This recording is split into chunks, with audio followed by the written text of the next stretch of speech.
my darlings. Good evening, and welcome to our Vampire the Masquerade Chronicle ATL by Night. Chapter 6, Everything Burns. Let's meet our vampires. I'm Brittany Trambauer-Smith, and I'm playing Melisende, Lestenbres. I am Tyler Sutherland, and I'm playing Aaron. I'm Leona Rohr, and I'm playing Thomasina, Elena, Cuesta.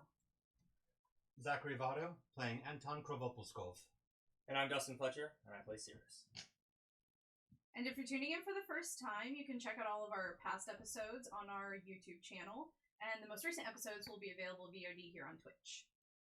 And also, we just wanted to give you guys a little hint of what we have coming as we're approaching the end of this season.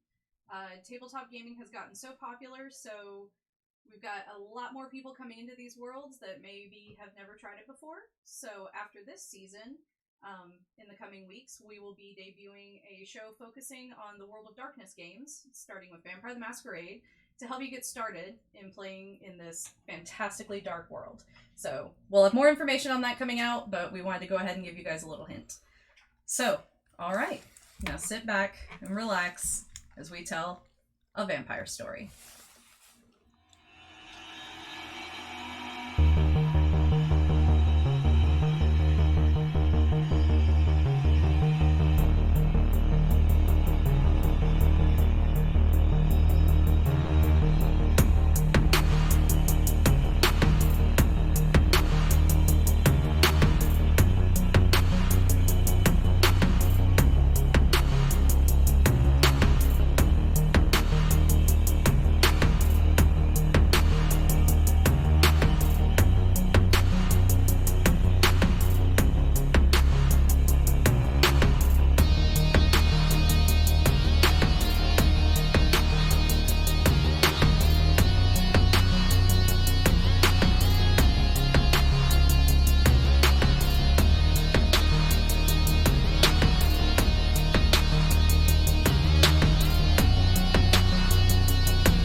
When last we saw our coterie, they had been tasked to find Kathrine, a kindred who turned out to be Malkavian and former oracle to the Sabbat. She hadn't left the Center for Puppetry Art since the final nights, and had remained quite secluded from the outside world, having no idea what happened since then. However, a fight broke out with her, and she was set ablaze. And in the result of the fight, Cyrus lost control and reviewed himself to be Banu Haqim, after which he proceeded to diablerize Kathrine, a highly illegal process by which a kindred consumes the very last essence of another kindred's soul. This act is typically a crime punishable by death, and so our whole coterie must decide how they feel about it and what transpired that night and the part they played in it.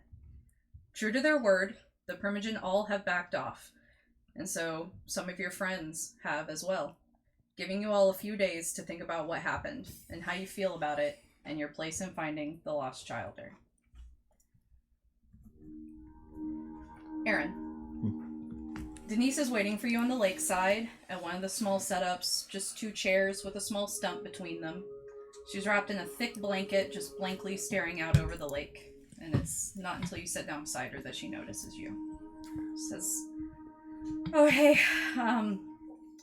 you said you wanted a debrief, but we all agreed to give you guys a few days, so what's on your mind?" Busy night?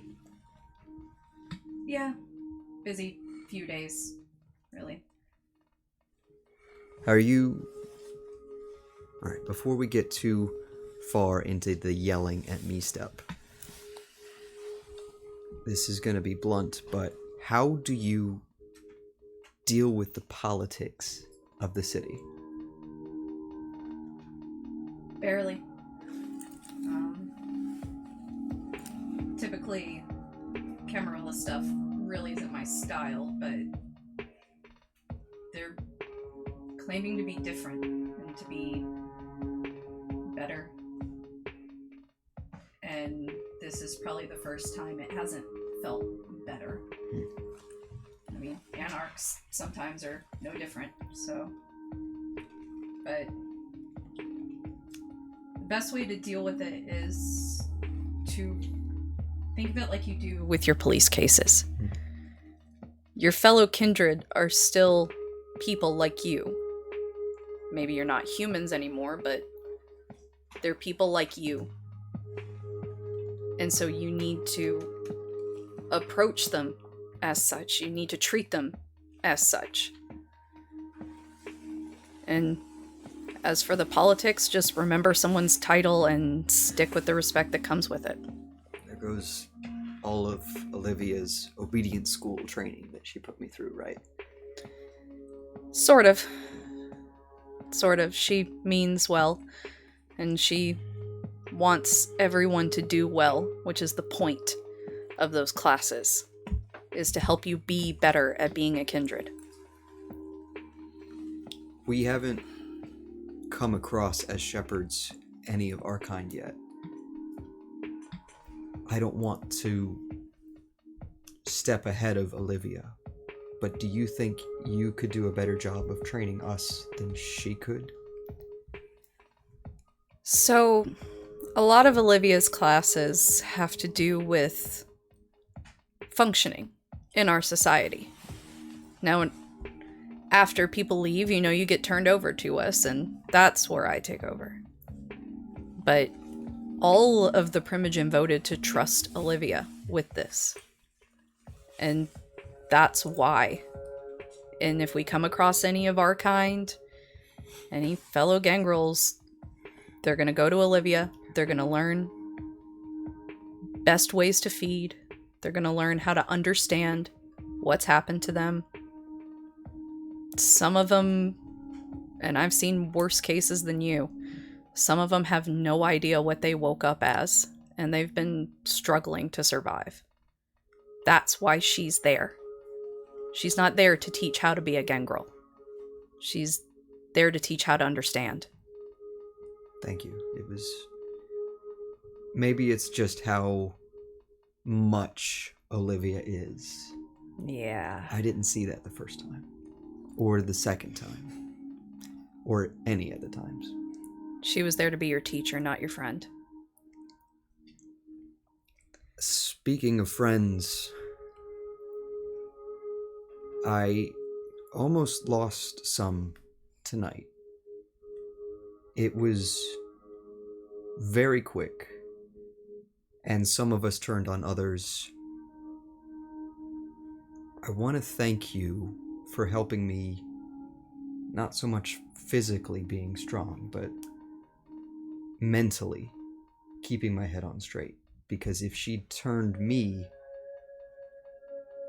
it would have been much messier, and I don't want to lose them. We got lucky with who she chose. And you weren't here during the Sabbat rule. It was what you experienced. It was that and worse every single night. This lake, and she gestures out over it, and you can kind of see her hands shaking a little. She says, this lake, you couldn't see the water for all the bodies that filled it. And what all of you just did reminded some of us of that time. I know that some of you did the best that you could, but some of you also didn't. And we have to judge your actions as a coterie. As a coterie, they're essentially my mini clan. Yes. Whatever happens to them, I'll stick I'll stick with them. I want one more clarification. I know your time is very busy. Before we left for that mission, Dot primed us with a very loud and yelling speech about essentially becoming those monsters and shoving off that humanity. And that, I don't know, that got in some of our heads. I wanted to ask, as shepherds, am I supposed to be the sheepdog or the wolf? Do you have any idea why I chose you for this coterie? No. It's because you're a lot like me. Parts of me that, honestly, were what I aspire to be, both as your Primogen and as a person. Parts that I have kind of lost over the years in doing what needed to be done. I chose you because you aren't like me. I would have done exactly what your whole coterie did without a second thought. And Dot is right.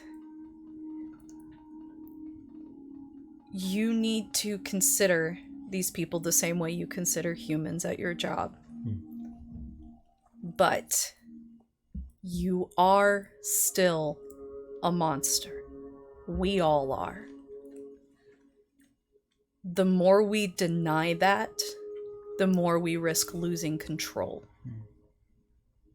And that beast inside of you that wells up, if you don't understand it, and if it's not a part of you that you recognize and you trust and you fight, that's when that's all you become. Thank you. I can share the details at a high level or a low level, the messy level. But I imagine you already know more than I could share. The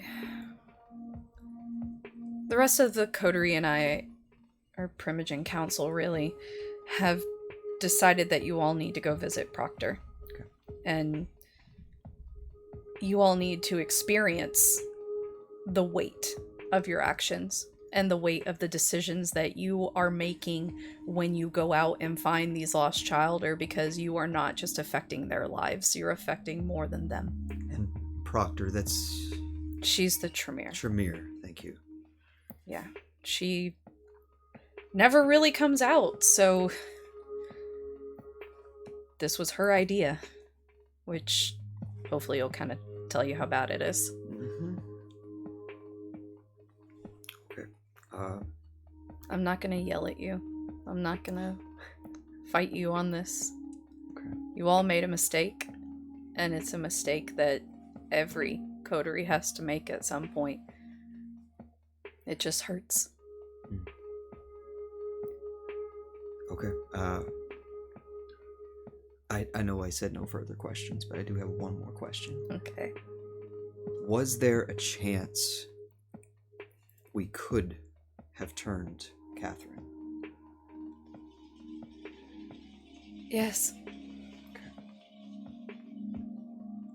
You need to approach all these people as if they have a chance. Kathrine probably had the best chance of any of them. Okay. Okay. You can go. I'll make sure that you get the directions to Proctor's house when you need them. Thank you. I'll walk away, and I'll take a few minutes and then text Patrick Okay. the pictures of the license plates we found outside of Six Flags Okay. with a question, say, can you run these through our database looking for anything that pings around the DC area. You get a text back pretty quickly that says, hey, you caught me on my break?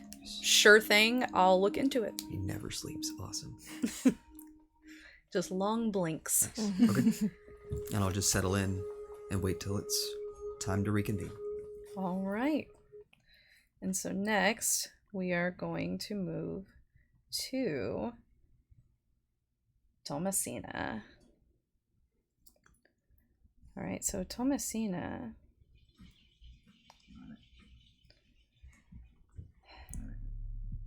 When you had first arrived at the Queen Tower of the King and Queen buildings, Tabitha had actually turned you away, in a manner of speaking.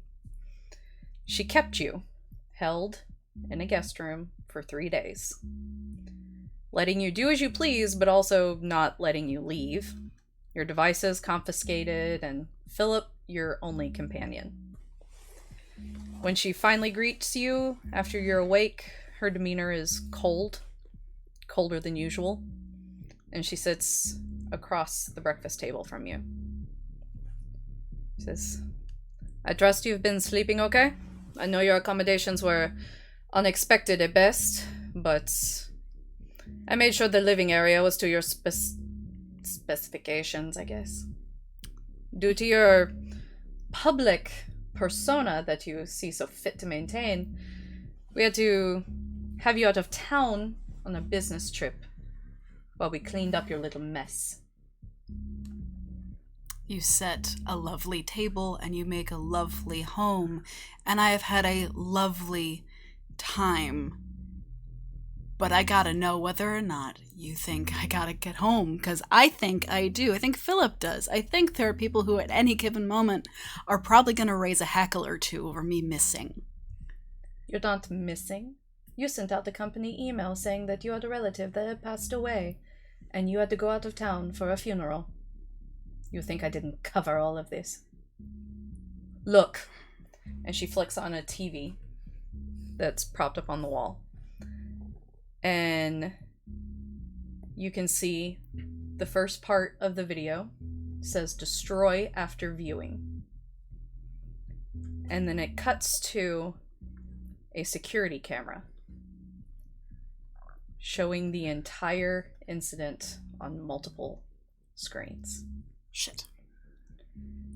And you watch, and Tabitha sits in silence as the entire video plays before you. And then she flicks off the TV.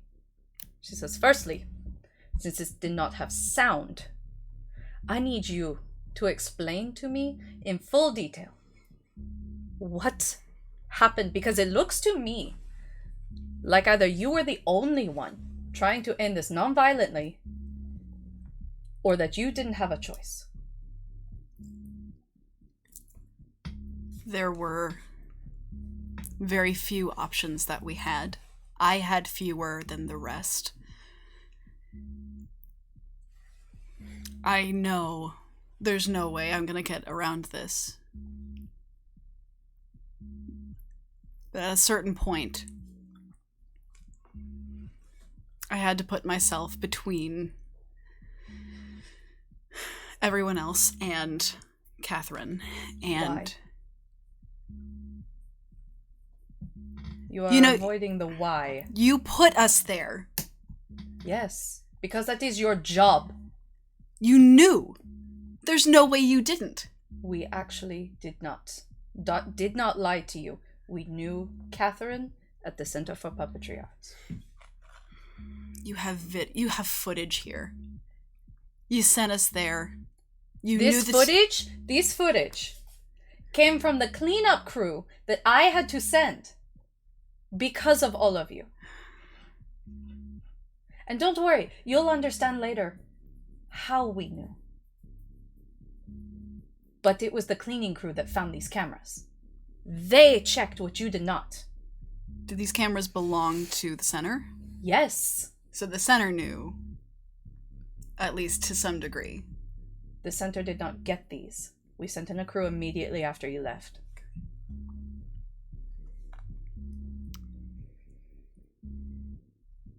I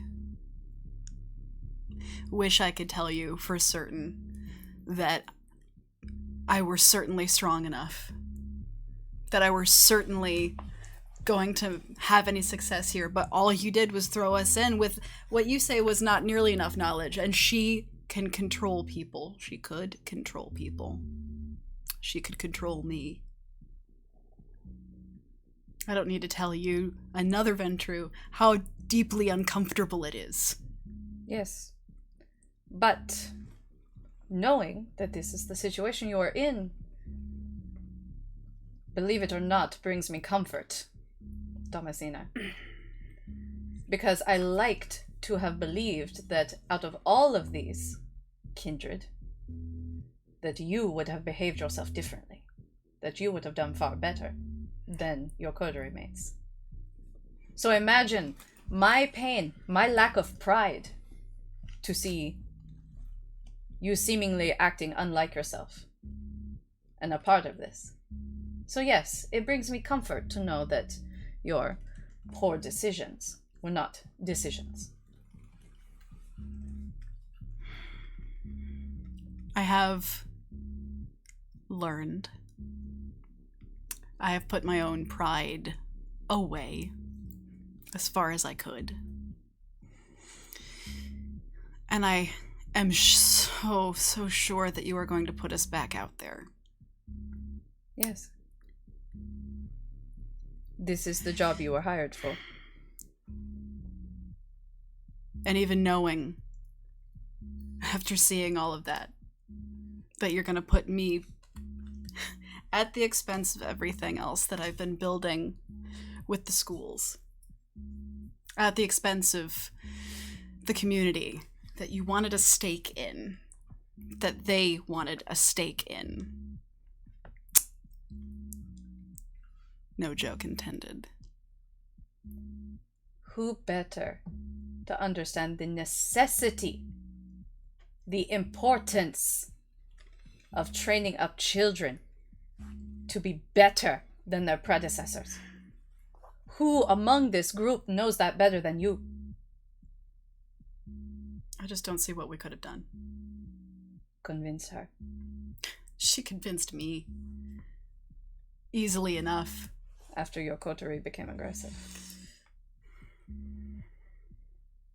The point of this is for you to learn. If every case I gave you was going to be so easy, what would be the point? I would just go round them up myself. Unless you have something else that I can bring. Because clearly all I can bring is a distraction.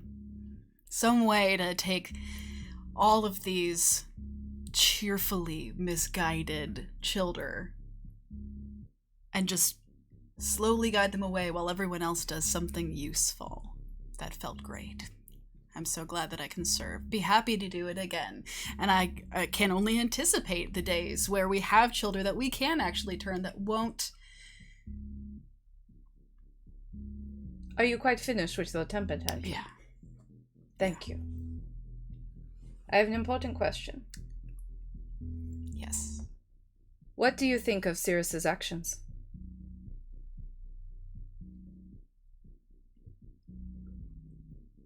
Unforgivable. I'm inclined to agree. But we have historical precedents that doesn't care what I think. You really find his actions so unforgivable? I know they are. Okay. I'm going to want you to go with the rest of your coterie to Proctor's house. I understand you have never been there. I will make sure that you have proper instruction to get there. You and Philip are free to go. You have already had an email sent out this morning from yourself, informing everyone that you are back and warmly thanking everyone for their well wishes on your poor sweet grandmother. You may not believe me, Thomasina. Everything I do is for this clan. I don't give a shit about the rest of this city. You are my concern. The rest of this clan is my concern. You being hurt is the last thing I ever want. That is why you are going to Proctor's house. Because every coterie makes this mistake. Every coterie. I made this mistake when I was your age. And that's why you have to go. You have to see the weight of your actions. You have to see the weight of this group. You have to know what is on the line. Because us telling it clearly does not send the message that it needs to. Then I will happily go. And I will continue to learn and continue to put myself wherever you need me to be. Your hatred of me right now is well noted. You In time you will understand me. In time, maybe one day you will usurp me. It is my hope for you. Philip and I are free to go. Yes. Thank you for the diligence with which you have covered my ass. It is what we do. At least for the Ventrue. I can't speak for your other coterie mates. Do you want me to check back in with you after we get home? Just let me know that you have arrived home safely. Absolutely. Goodbye, Thomasina. Tabitha. All right. Next, as we go down the skill list. Don't call it that. Cyrus. You arrive to Dots, as requested, 3 days later. A bit worse for the wear, but all in one piece. As you walk in, you notice that the Nosferatu home is completely empty. There's not a single soul in sight. You walk to Dot's courtyard, but she's not there, and only a single door is open in one of the train cars that form the wall. I can walk towards it. Going inside, you see, reading by the light of a small neon sign of a palm tree, is Dot, looking tired, frustrated. She doesn't have all of her normal jewelry on. It's just the basic piercings. No chains connecting anything. And she motions for you to sit and holds up her hand for you to wait so she can finish her page, and then shuts the book. I stay standing, but... Thank you for coming. Glad to see you're, healing well. Bit scarred for my taste, but far better than you were.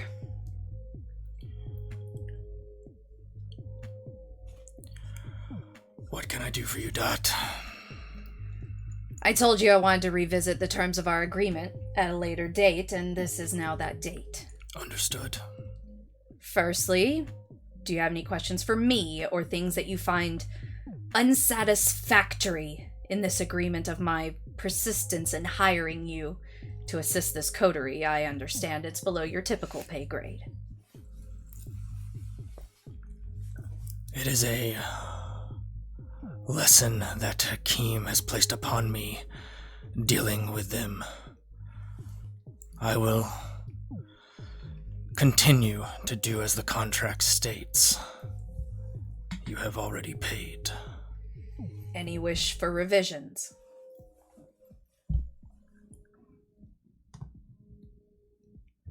None right now. I will be open to them if you have them. Understood. And throughout the whole conversation, you can see that she doesn't have her, normal pride or stature with her. She's hunched over. She's exhausted. She's draped over the couch like a bearskin. Her gaunt body could almost make her look frail in this posture. She says, "Now for what you did." What I did was still under the Convention of Thorns. You don't have to preach the Convention of Thorns to me. I wasn't going to punish you for it. I know that per the convention, you did not commit a violation. You're not going to be punished. You didn't break the Masquerade with what you did. The Masquerade was long broken before you plunged a stake in her heart. Thankfully, Tabitha's cleanup crew staged a carbon monoxide alarm going off and went in and cleaned up everything, including security footage that none of you checked for. You're better than that, Cyrus. What happened?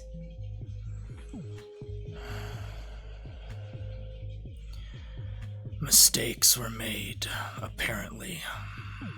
Clearly. I am used to working alone.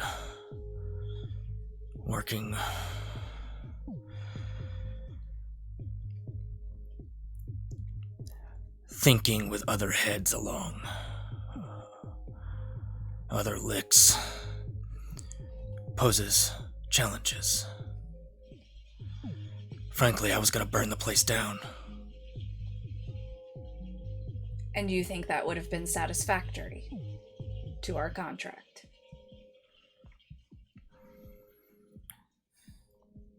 I'm still learning how technology works. Where I'm from, yeah. Please consider security cameras in your future. Understood. What you are actually in trouble for with me is the way that you lost control. We saw it. So, you have no need of lying to me. I know what I did, and I know the punishment that I must maintain on myself under the path of blood that I follow. Yes, yes. I hire you for your effectiveness and your even-tempered view. However, if you continue to lose control... It won't happen again.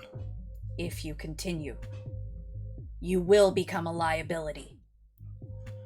If that happens again, then I expect you to take my head off. Good. We're in agreement. Of course. Did you have any further questions for me? No. What's my next assignment? Right now, nothing. This coterie is being sent to Proctor's home to experience the weight of their actions, and then we will reevaluate after that. Understood. Might I go along? No. I think it is in everyone's best interest that you stay far away from Tilly right now. Understood. Good. I'll notify you when there is a new contract. I'll be standing by. Thank you. Same to you. And he'll turn and I'll walk away. All right. Now,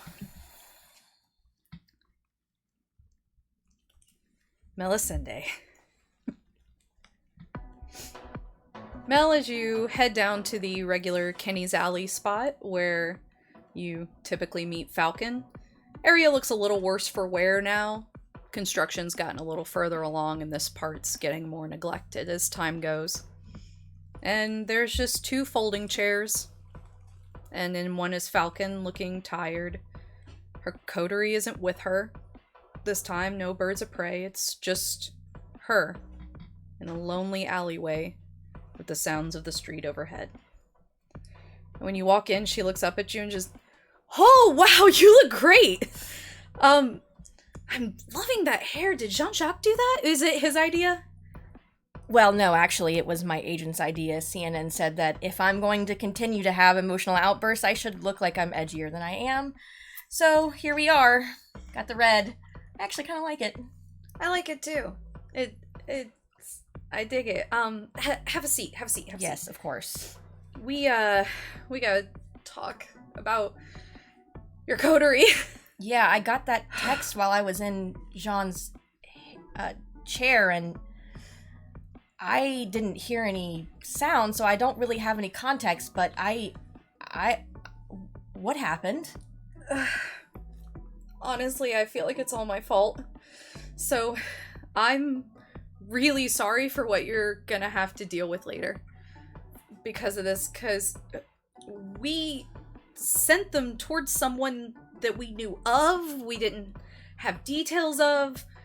A couple of us, I think, maybe knew her name a bit more, but long story short, they completely shattered the Masquerade. Tabitha cleaned it up, don't worry, and I just really gotta blurt this out. Lots of property damage in a museum, no less, and they burned alive a lost childer, and Cyrus diablerized her because he lost control. They burned a lost childer. Yep. Burned them? Yep. With fire? Yep. And he... Really? Yeah. Yeah, it's all on that video. And I'm the one who put this coterie together. I'm the one that pushed that we could trust this coterie with everything. I said, it's fine, you can give them the hard missions, they can handle it. But I'm the one who took the job to have to cover Iowa. I'm so sorry, Falcon. I should have been there. I'm so sorry. It's not your fault. I pushed this, and this feels like my fault now. I can't imagine you're going to catch any repercussions for this, are you? Babe, it's the Camarilla. I don't know. The ladies are unhappy. They're upset, and we agreed to give everyone a few days, kind of come to terms with what happened, and then we all also agreed that all of you need to go to Proctor's house. It's the shared opinion, I shouldn't say it like that, I agree, that maybe everyone needs to kind of see what happens when things don't get handled well and what things are at risk, and it's my failing to all of you that allowed this to happen. I should have prepared you guys better. Not all of you were here for the final nights, and I didn't even warn you guys about the Sabbat, and I'm a really bad Nick Fury. I know about the Sabbat. I am not a fan. But I didn't prepare this group for what they could face. That's on me. I called the coterie together. That was my responsibility. I can't allow you to continue to take so much of this onto yourself. Their actions are the reason why this is going on, not yours. And I have some questions if you have a moment. Yeah, of course. Anything. How much did you know about the childer that they were going to see? Name and location. Was she somebody who was aggressive? Was she going to make the first move? Does anybody have any intelligence on her powers? We had no intel. The center is mostly open during the day, and ghouls couldn't find anything, and when we tried to go for nighttime events, she typically wasn't around unless it was for a children's event. I mean, is it possible that she was aggressive first? Maybe she took the offensive and they had to react? According to the video, it looks like not. But in retrospect, knowing who she was, it's possible that aggression began before any of them knew it. But we can't really get those answers now. And what clan was she? Malkavian. Oh, God. Tilly's gonna lose her mind. That's kind of why you all have to go to Proctor's house. I don't know what to say other than I wish I had been there, and I'm sorry this happened. Maybe I can do something to make sure it doesn't happen in the future, but I wasn't there. I can't say for certain that what they did was wrong, but can you tell me if the childer was... Could she have been turned? Could she have... The idea is, yes. We have to approach every single one of them as if they have the chance. Even if they're aggressive first. Even if they're aggressive first, some of these people have been fighting to survive with no guidance. Do you euthanize a street cat? Even if they're Sabbat. Even and especially if they're Sabbat. I have no positive feelings for the Sabbat, I assure you. But they've been out of power for a long time. And Kindred is still Kindred. If they're not still loyal, if they don't even know, like we have feeling Kathrine didn't, then there's a chance, and we have to at least try. Okay. Okay. I'll get details sent to you in your coterie. Hopefully going to Proctor's can instill some kind of carefulness, maybe, but y'all take some time to gather yourselves, and we'll send you details. Okay. Alright. You can go. Unless you got any more questions for me. No, I don't know what else to say. I'm just so sorry, and hopefully we come out on the other end of this okay. Yeah, I really hope so. I still believe in y'all. Still believe in what you want to do. I believe in why I put this group together, and so hopefully when you guys go to Proctor's, it'll all shake out okay. All right, well, maybe I'll see you. Maybe I won't. I'll have to make a more social call next time. All right. Bye, hun. Goodbye. Your hair really does look great. Thank you. I will let Jean-Jacques know. Thanks. And you head out? Mm-hmm. All right. Any of you have things that you want to do? Change. Okay. Gonna go to your house and... Oh, yeah. And... Gonna go do that. I'm actually gonna give, Philip some time off, and I'm gonna be driving myself. Philip kind of looks at you, like, wide-eyed and goes, I don't think that's a good idea, ma'am. I have 3 cars for a reason. Sugar. Take the night off. I don't really know what to do with the night off. Find a friend. Go out. I don't I really have friends, ma'am. More's the point. Go find one. Okay. Most of us don't get them, and while we have them, they're worth the time. Go find one. Okay. I'm sorry about everything. I had no idea. There's nothing you could have done. Okay. I am checking my phone regularly. It is the night of the New Hampshire primaries, and I have had to take the night off because I have been given the direction by my Primogen to be present at this meeting. But I am still trying to review and keep my notes fresh so the next time I go on, which will be literally immediately following the next day that I have free. Yeah. I can speak intelligently about it. But I am unhappy, to say the least. And will not seem happy when I am with my coterie. Aaron? I'm gonna swing by CVS. It's been a while since I've done any kind of bandaging or field dressing. I don't know how to heal another vampire. But I'm just gonna grab $5 worth of gauze. Okay. And just hope that's enough. Okay. Just in case someone else blows their face off. No comment. God help us. Not in front of Primogen, please, God, no. Alright. So you're just stopping in for supplies? Yeah, just a quick in and out. And How's your food stash?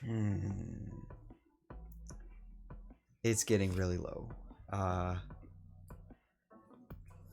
I'm going to text my usual guy on the streets and say, can I meet you later for the usual amounts? Okay. a text comes back in probably about 5 or 10 minutes that just says, "I'm free now." Sure. How much again? You get a reply with 200.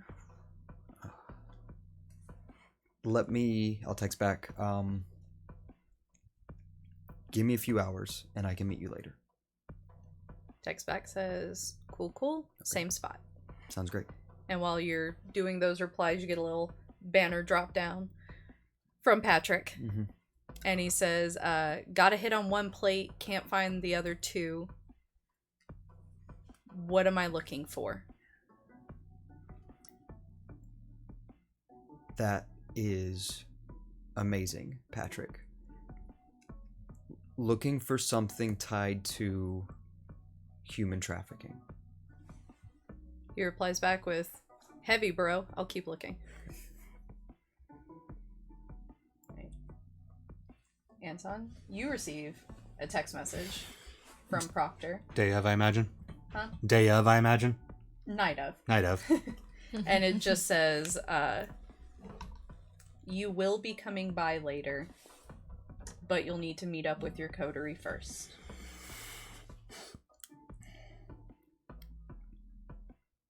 I'll just text back. Elsewhere or with you? Elsewhere.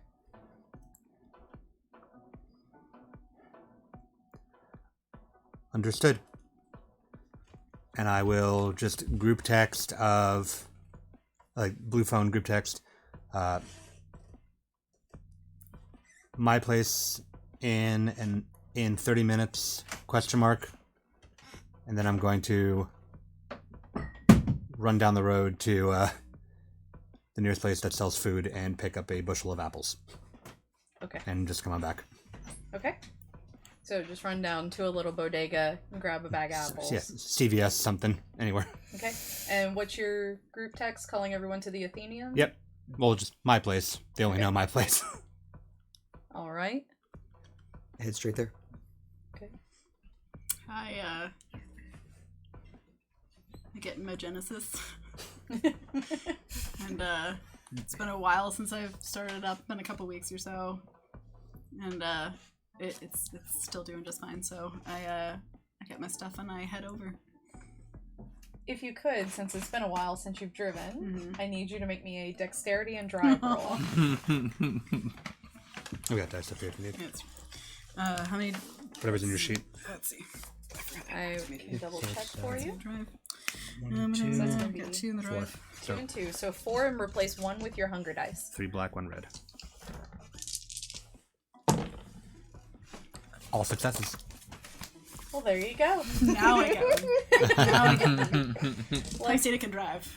Okay. Like a duck to water. So you do head over there just fine. It has snowed lately. We had to check. It's Atlanta. Streets are a mess. Well, it's not snowing now. Now it's flooded. Yeah, So it's flooded, yeah. It's always 80 something. degrees. duck to water is totally accurate. So Cyrus, you're in their group text. I sent it to everybody. Yep. I will reply busy. That's all it says. Okay. All right. So you guys all drive and you meet up at the Athenaeum. My response to the text, just for preface, was the first time I've ever responded to anybody or anything in this group would know was a single letter K, lowercase. No emojis, no smile, nothing, just K. Oh, she mad. All right. So you guys all pull up to the Athenaeum separately. Get out. Anton, are you waiting outside? No, I'm sitting upstairs, but the door's open. Okay. I walk on in. I'm a little uncomfortable with the fact that the door is just open, but yeah, I head on in. Same. Okay. So you all go in and there sits Anton.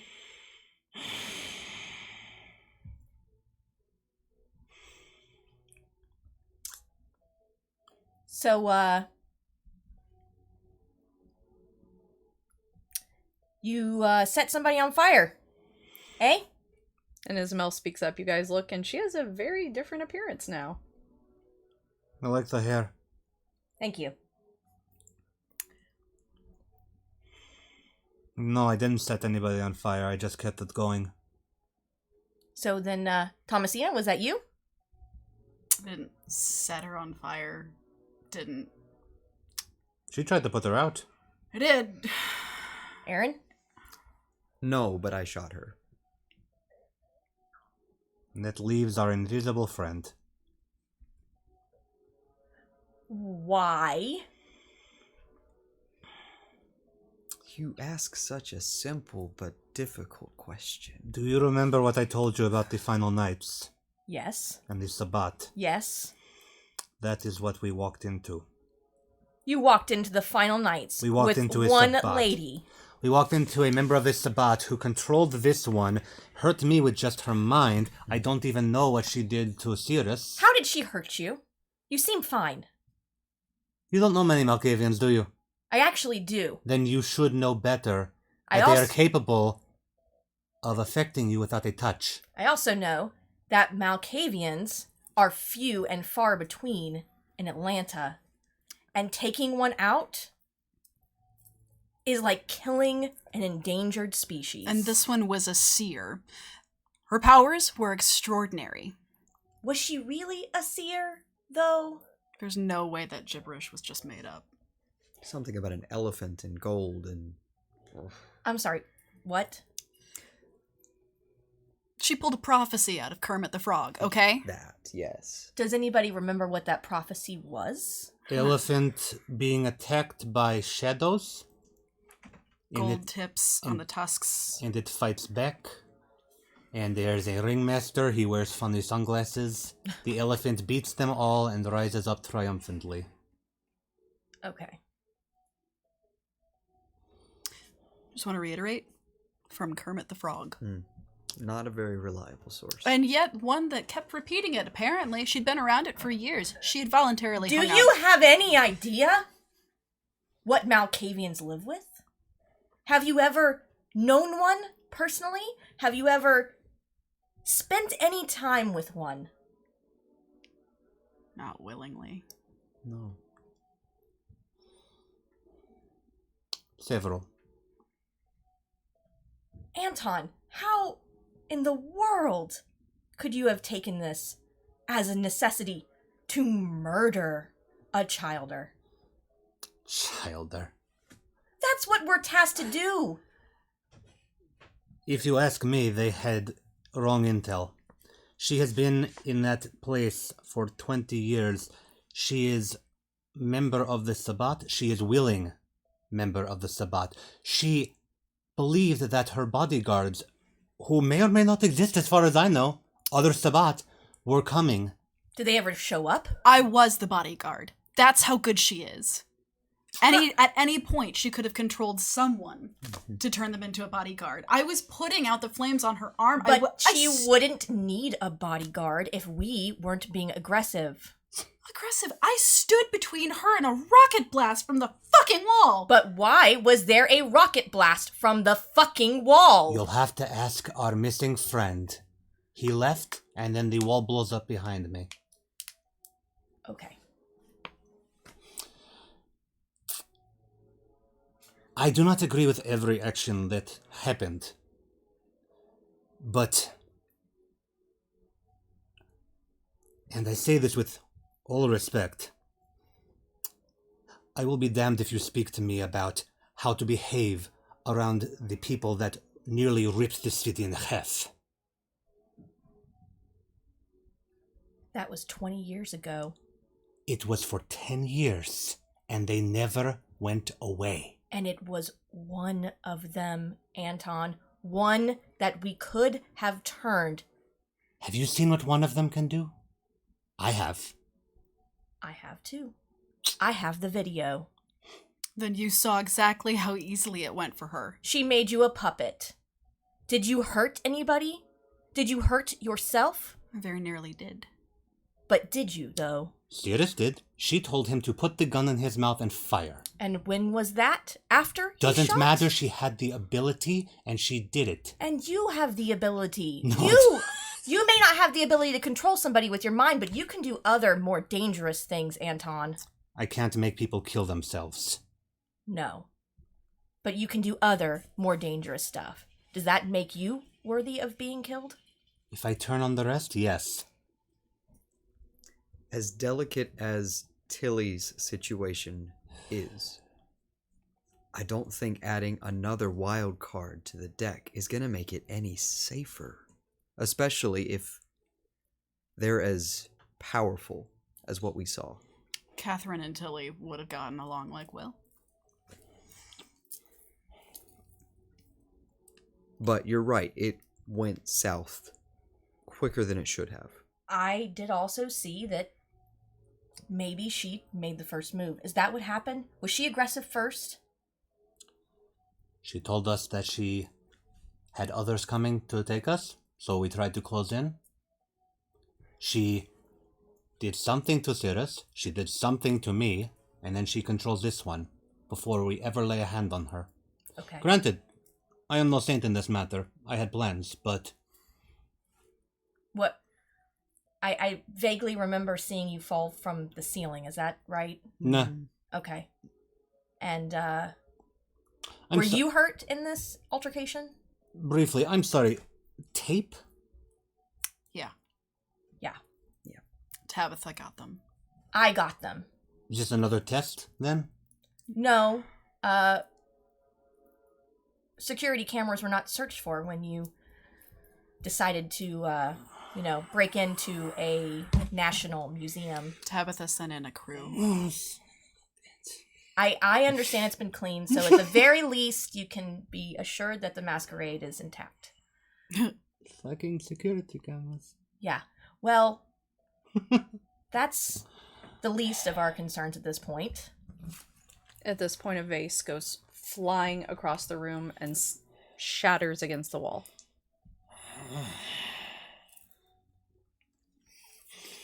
What are the most of our concerns?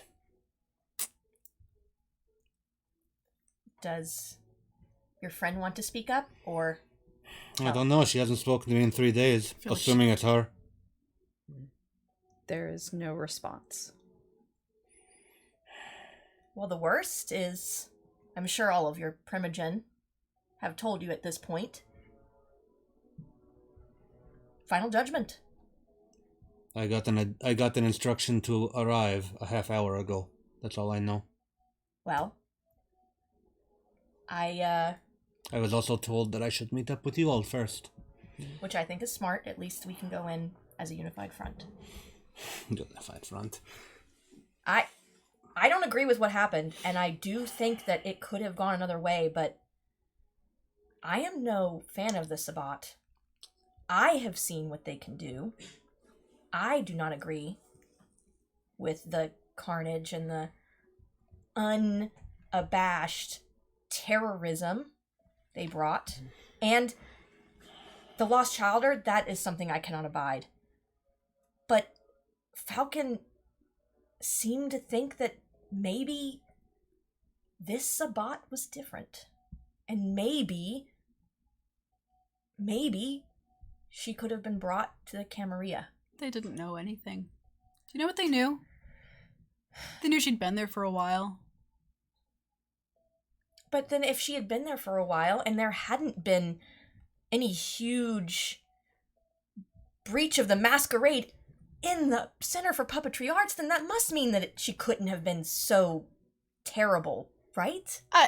For someone who was so established at such a public place, and for the Camarilla to just send us in going, well, we think she could be turned. We think this will all be fine. There was a cup with her name on it in the office. This woman, this thing, had been there for so long and had established itself so well. You know what? Next time we go up against a Childer, you get to be Grover. How about that? I'm done. She has lived there for 20 years, and as you say, they knew nothing. They truly knew nothing. Then either they didn't try, or she is even more powerful than we believe, and none of them remember. That is fair.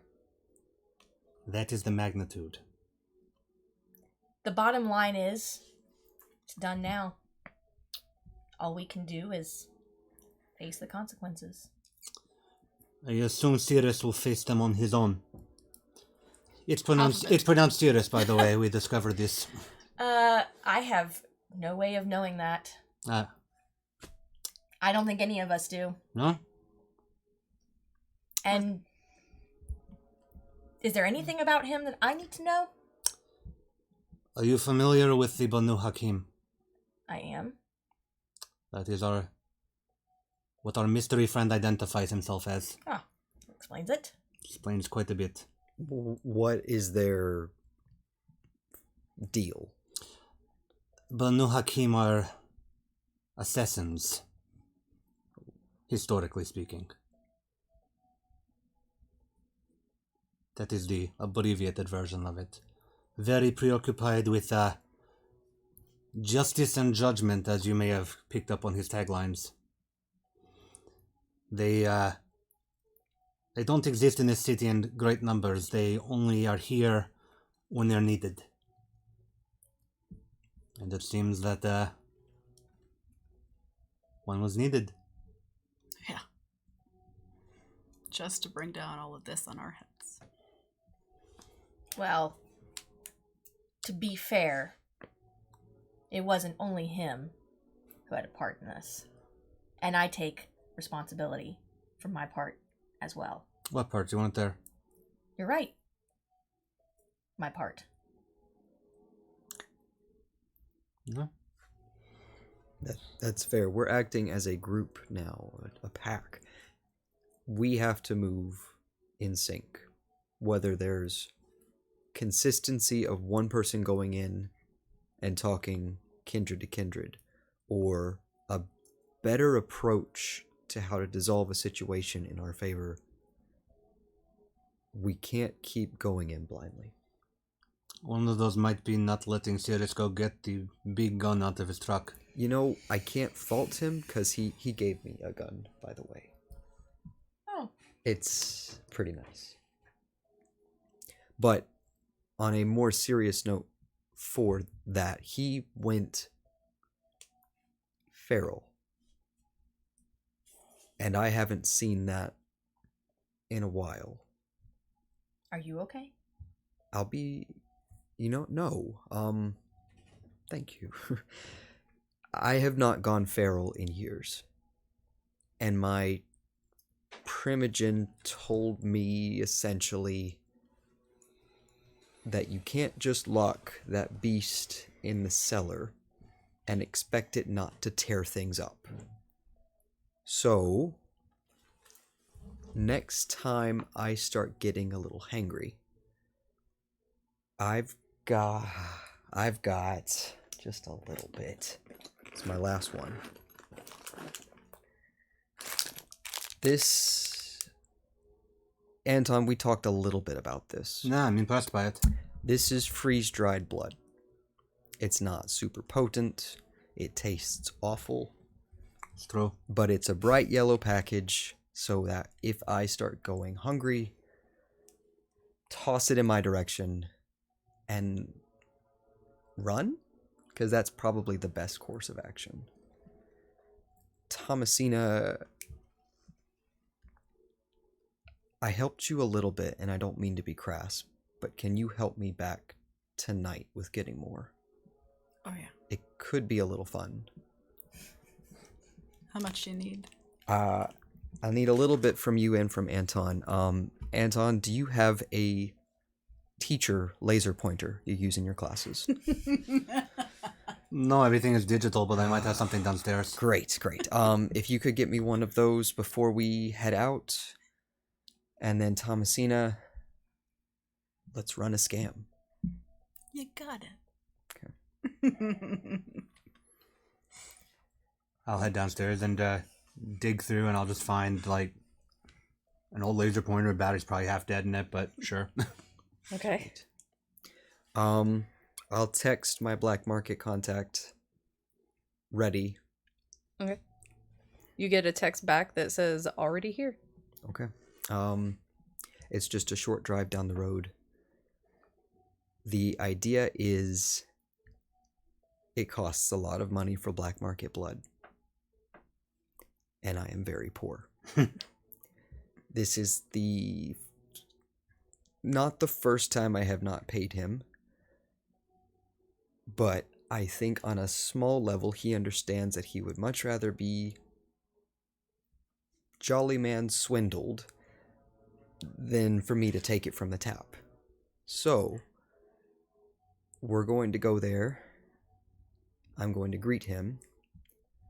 And if I raise my hand, I need you to be the best Cyrus we can be and pretend to just help me scare him a little bit with the laser pointer. I could. Okay. I also have money. We can both just front you the money. Yeah, we now. can just do that. That is so much easier. That is so much easier. Don't get me But wrong. I'm not going to lie. I am not about to like where we are going. I kind of want to see how this pans out. You know what? I'm good either way. No, let's scare the shit out of your friend. Let's That keep it him. sounds great. And then And I guess I'm staying at the Athenium. Like, you want to come along? So as they're having this discussion, you feel pressure on your shoulder. Hold on to it. okay. And I will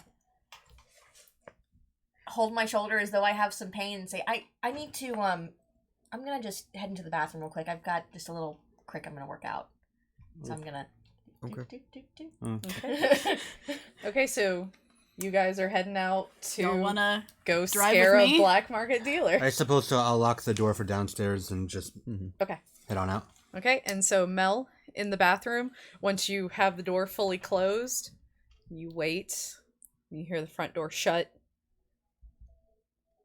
And then Hex drops her obfuscate. Says, "Whew. He just makes me so mad right now." Yeah, well, the feeling is mutual. Thanks for staying. Of course, I don't feel up to running any scams tonight, so I didn't think you did. no. You guys are about to go to some real shit. Mm, You want to play video games for a little bit? absolutely. Awesome, let's go downstairs. You don't mind if I split screen it though with the New Hampshire primary, do you? Oh no, that's fine, I don't care. Okay, good. Makes me win easier. Okay. You know how to play Fortnite, right? I can button mash with the best of them. Awesome, I'm so gonna win. And she leads you, she opens the door to downstairs herself and leads you down for you guys to play some Fortnite while you wait on the others. I follow her down. She using my illegal internet to play Fortnite. She is. We're gonna go up to my car. There's no Philip. Just my car. Gentlemen, Riding solo tonight? we'll get there faster. Okay. Okay. So I just open the doors for both of them. Thank you. Okay. And climb into the drivers. And where are we going again? It's maybe 4 blocks down the road. Let me out just a bit ahead of the. Give us 5 minutes, All right. and hopefully this doesn't need to happen. But if it does, I know you've got my back. All right. So you want me to just, all right, let you out a little bit ahead. Mm-hmm. Wait 5 or so minutes. He raised his hand and then we do the click. Yeah. All right. You want to do the click or should I? You do the click. Okay. I'm driving. Okay. Please, just 1 click. I'm not going to flash. He knows I can't afford 2 assassins. Hopefully he doesn't know I can't afford 1 assassin. All right. All right. So you guys drive down there. You get out. Let Aaron out a little bit early, Mhm. and then you guys go and pull to a place where you can see him. And your contact, he's just standing there in a Run the Jewels hoodie. Mm-hmm. Just hands in pockets. He just kind of waves at you and says, come on. Sure. And so I'll follow him to the edge of the corner. All right. Says, cool, man. Where's my money? How are you doing? Don't get weird on me.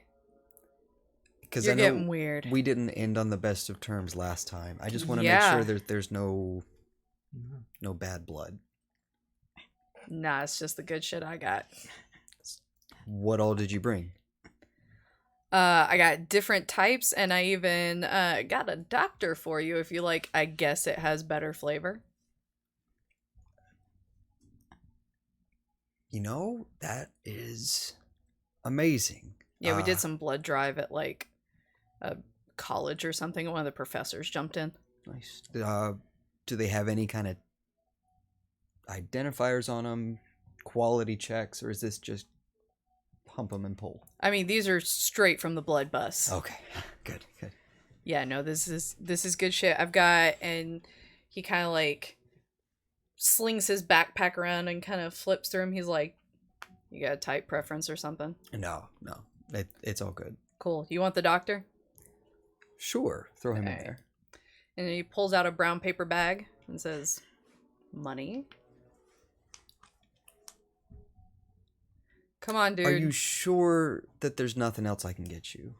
Dude, I don't want shit from your kind. Because we're really good with, like, favors. I want money. You know, it doesn't always have to be this way. You can work with us directly. You can... What the fuck are you guys gonna give me other than money? That's all I want, dude. Resources, contacts. I can get those with money. You know, it's just not the same. Coming from the source. I mean, you keep thinking and thinking and thinking that if someone was to, I don't know, how about a different arrangement? You What? hand me the bags now, and I put you in contact with the head honcho himself, Mr. D. What does that matter to me? What's that gonna get me? Is he gonna get me my money? You're coming to one very smelly... Yeah, just- dude, you're rank. You know what? It's fine. You're coming to one of me, and he can put you in touch with a whole plethora. You're starting to make this sound like a pyramid scheme. I'm in. We don't do pyramids so much. Yeah, but it sounds like a pyramid scheme and I'm in. If it'll make me more money. Really? I mean, yes, that's Yeah, that's awesome. you pay me for this bag tonight, and then you get me Mr. D's number. See, here's the thing. I can't pay you tonight. Then you don't eat tonight. I need to eat tonight.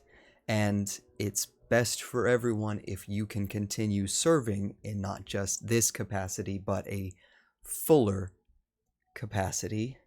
Not just me, but less hungry people. He just kind of shakes the bag and goes, "Dude, it's your fault you don't go to the tap." You know, it tastes terrible either way. I don't even want to imagine what it tastes like. All right. If you're so hungry, go grab you a beggar. It's not. Good shit costs money. All right. I think that I've tried my best. And unfortunately, we're not able to come to an arrangement tonight. Sounds like it. And he puts the bag back in the backpack. So I have an alternative. I brought a friend. And this is just a small hint at what you're missing out on. There is not just 1, 2, but everyone That looks like it. around us. And I'll click the laser pointer on. And he kind of like looks down and sees a red laser point on his chest. I draw a little circle. And he looks up at you and goes, "The fuck is this?" It's exactly what you think it is.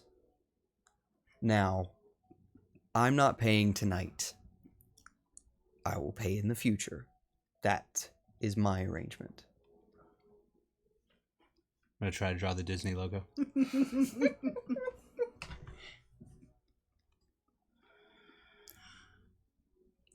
If you want to continue helping, we're not always this forceful. I'm going to lower the laser pointer down towards his crotch. And not all of them are as clean-minded as I am.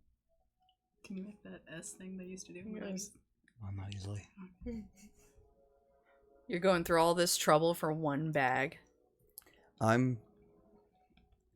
You're really gonna fucking kill me in broad open nighttime. You know what? Over a bag. You said yourself that it's easy enough to go to someone else. I don't want to. It's harder this way, and it should be. But I think that I'm extending an olive branch. And you're shaking all of the turtle doves out of the tree. Raise the pointer back out towards his chest. He hands you the whole backpack, but doesn't let go. I need you to make me a charisma and persuasion roll. Cool. Don't forget to substitute 1 die for your hunger. Yep. That's not too bad. And that is... Mel, look away. It's a 2 successes. Okay. And he lets you take the bag and just kind of like keeps his hands up and keeps kind of looking between the laser pointer and you. Says, "Fine. You're gonna get me the hookup with all your ugly little blank friends. I will put you in contact, but you need to learn to control yourself. That kind of language in front of me doesn't look appetizing. In front of others makes you, I'll hold the bag, a delicious snack. Fine. Now call your fucker off." Yep. And I pull the trigger and shoot his head off. Come on! I just kidding. Alright, so I'll just... I'm not there. I'll blink it off, on, off. Okay. I'll walk out, and I'll head a few blocks down the road. Okay. And at this point, you all receive a text that has a set of instructions.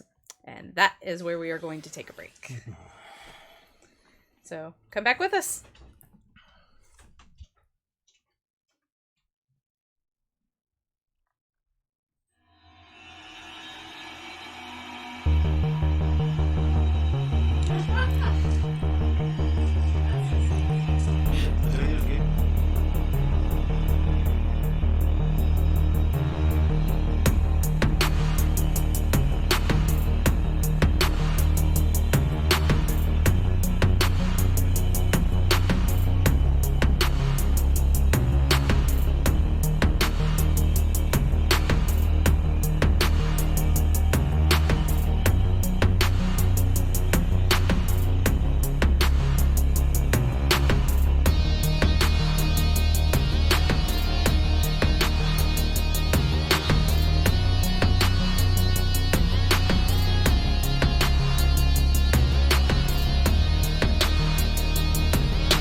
And we are back.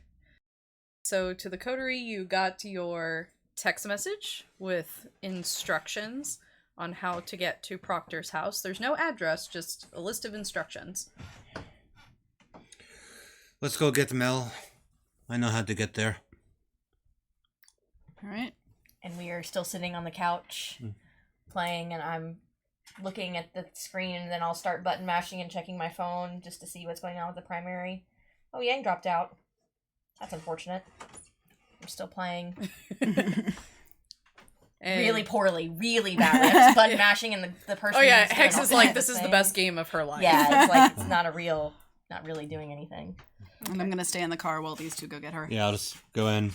I'll look around upstairs. Open the door to the downstairs, and I'll just... And you can hear Fortnite loudly. I'll call down. Anybody down there? And still playing, she goes, nobody that wants to talk to you. We're here, yes. Mel, you have to go to a meeting now. Oh. Okay. So I don't even bother pausing it. I just place the remote down and pick up my phone and Hex, maybe I'll see you when I see you. Yeah, just, you can get my number from Anton. Yeah, I would like that. Maybe we can play a game I'm a little better at next time. Like shuffleboard. And she just kind of like elbows you. She's like, I'm just kidding. Yeah, call me anytime. All right. And I will head upstairs, reluctantly, slowly, knowing that I am marching to my death. No, not to my death, but potentially to my death. All right. And I'll listen to downstairs a bit more and just go, stay as long as you like and close the door. I'll grab the apples from the couch and head on outside. All right, so everyone getting in the car? We all drive together.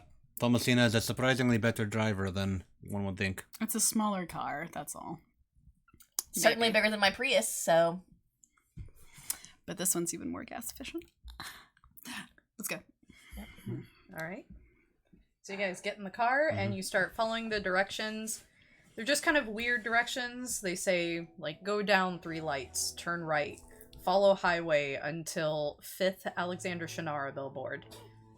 And you follow them, and eventually it leads to a farm with a large open field around it, dirt road up to the house that's a little bit gravel, a little bit dirt. Hard to tell with all the water from the rain. And approaching, you just see a simple bungalow house, some horse stables off to the side, and a backyard area with a handful of chicken coops. And the porch has a small swing with 2 chairs very close together. And you guys pull up to the house. Maybe I should go in first and then come get the rest of you. Have you been here before? Not in 10 years.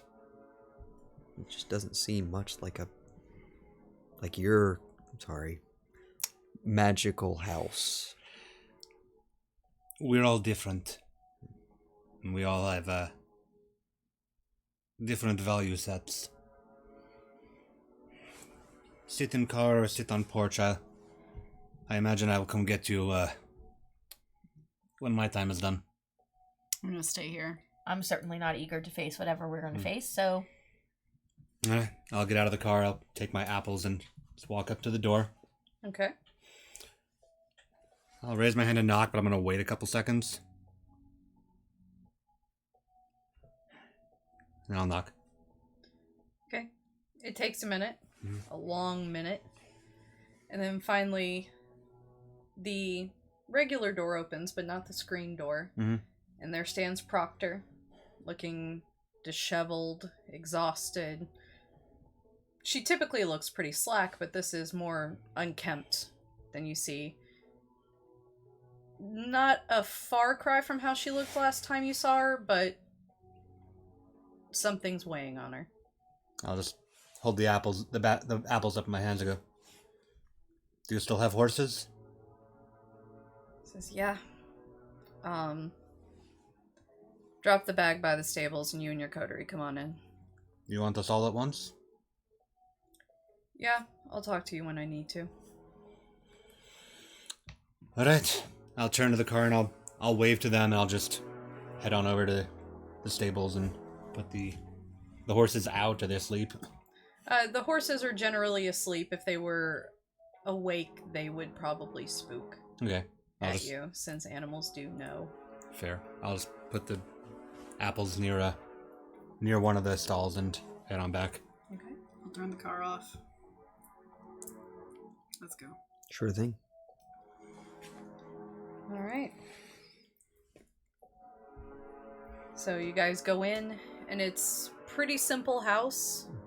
The typical grandma-looking couches, all wood interior. There's a buckhead on the wall, and a little coffee table with some books strewn about. Pretty homely, southern style. And she gestures towards the couch and says, "Sit. Sit." I'll gesture to the three of them. I'll just stand at the edge of the couch. I'll sit. Okay. I will sit. No questions. Okay. She just crosses her arms and... You all know that there were security cameras, right? I learned in the aftermath. We could have covered this all up as some burglary gone wrong, but no. Claws growing, people climbing on the walls, ammunition rounds that haven't been seen since the final nights. This wasn't overkill, this was grotesque. And I want explanations. I cannot account for the artillery. That is from our compatriot who was not here with us. He's been dealt with. Then perhaps he has explained the rounds as well. But when she identified herself as Sabat and threatened to bring more, we felt we had to act. You felt you had to act, Anton. I felt I had to act.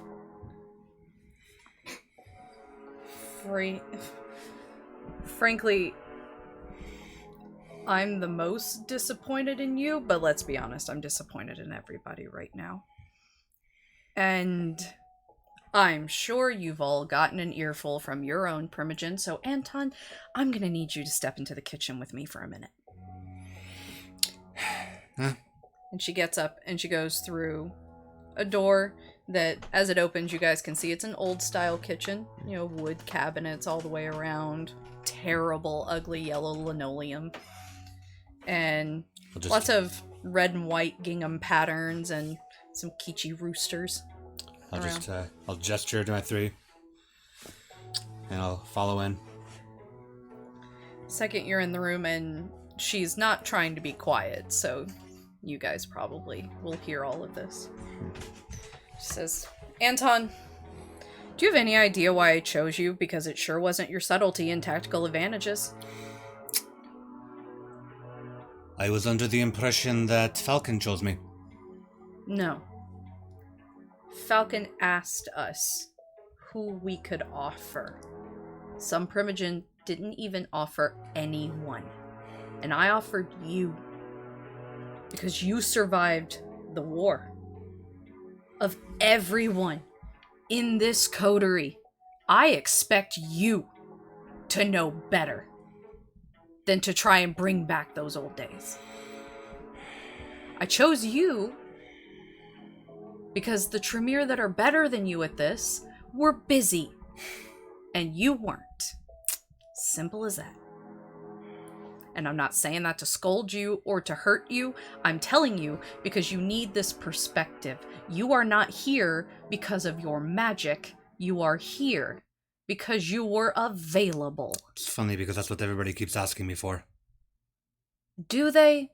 Or do they assume that everyone is doing their part and you take that to mean that the only thing you're any good at is magic? It's all anybody's asked me for these past 10 years. Why should this be different? Because it is your job to trust this coterie. It is your job to trust these people. They are not Sabbat.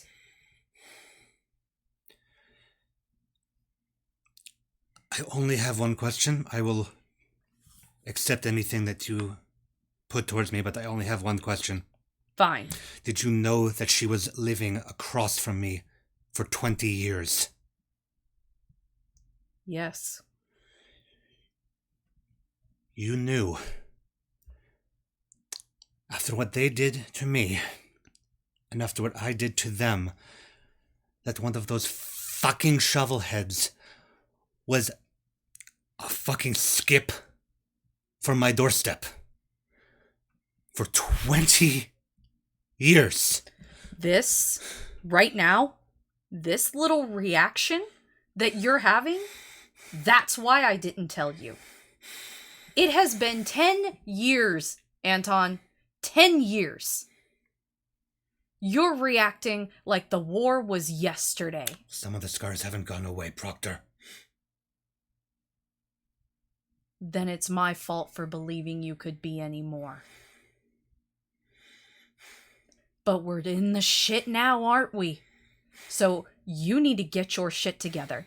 You need to stop pretending like it's the early 2000s and we got Sabbat crawling everywhere, so you just gotta throw magic about and just act like a wild heathen so that you can just destroy them all. You hear Sabbat and you see red. And you know what, Anton? A lot of these lost childer that you're going to be looking for are Sabbat. A lot of them are former Sabbat. The Sabbat turned people to increase their numbers. Many of them don't even know. Are you just going to burn all of them alive too? Are you going to pour accelerant on people who don't even understand what they were raised in? She did understand. You have no idea who you went to see. No, we didn't. I wanted to believe better of you. Dot sure seemed to think that everything was on the table. She gave a big speech about the monster in us and how some of them might not make it back alive when we encounter them, but that's a risk we have to take. And that's what we walked into. And Dot was right. The difference is that we trusted you all to make that call. That's the whole point of her speech, or did you only hear it as carte blanche to kill? The point of Dot's speech is to remember that you have a beast in you that has to be controlled but can also be utilized. And when the chips are down and the situation is dire and there is no other way out, we trust you all to make that decision when all other options are gone. And in the silence that follows, a shrill scream comes from downstairs. It sounds pained and feral, and it is right below your feet. And as the screaming gets louder, Proctor just storms into the other room, motions to the rest of you all, and says, "Leave all your personal belongings up here. We're going downstairs." We'll step out from the kitchens. Is that who I think it is? Leave your belongings here. You won't want anything bulky on you. We're going downstairs. I'll take off my component pouch. I'll leave it in the kitchen. I leave my 2 cell phones and follow. I keep my keys. Yeah, she's meaning like any jackets, anything hanging off of you. I leave my bag. Okay. Alright. And she goes over to her basement door and stops and turns around and says, "And whatever you do, no abilities of any kind. You will respect my house and who is down there. Do you understand?" Understood. All of you? Yes. Yeah. And she looks to you, Mel, for a second and just kind of gives you a bit of a, "I'm sorry." And she opens the door to the basement, and the suppression of the screaming is no longer there. It's louder. It's distinct. There's strain in the voice, crying and pain. And you go down the stairs, and it's dark, almost completely pitch black.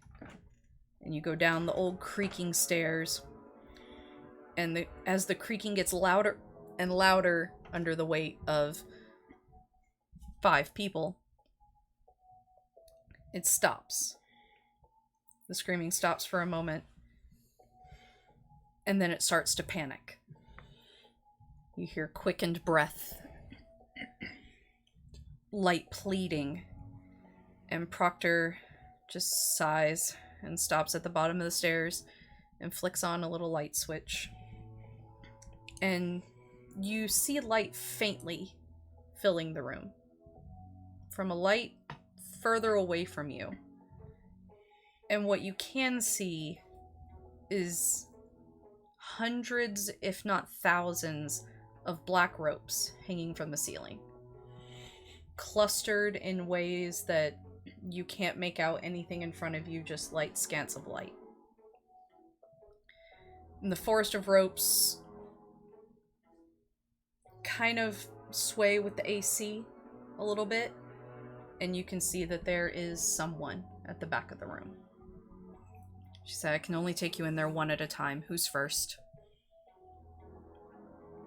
I'll go. No. I'll take Mel.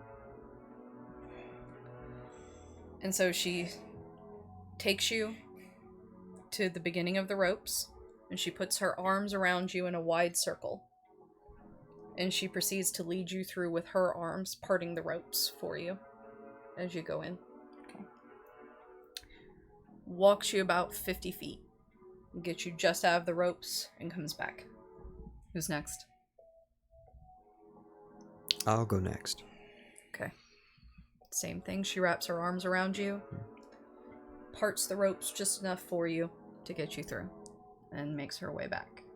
And you notice that as she's walking back, she's not holding up her arms for herself. She's just walking straight through the ropes. Are any of the ropes knotted? No, they are all perfectly straight, just hanging down. Would I recognize this tactic?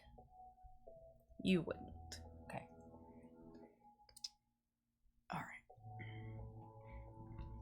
So she puts her arms around you and leads you through. And I'm just kind of clutching my keys while I go through. And then she comes back for Anton. She looks you straight in the eye. She goes, "Stop. What happens next?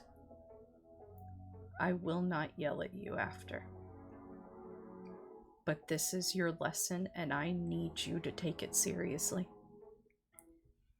Hex told me I should talk to her. I tried to reach out to her, but I never heard back. You weren't gonna reach out to her.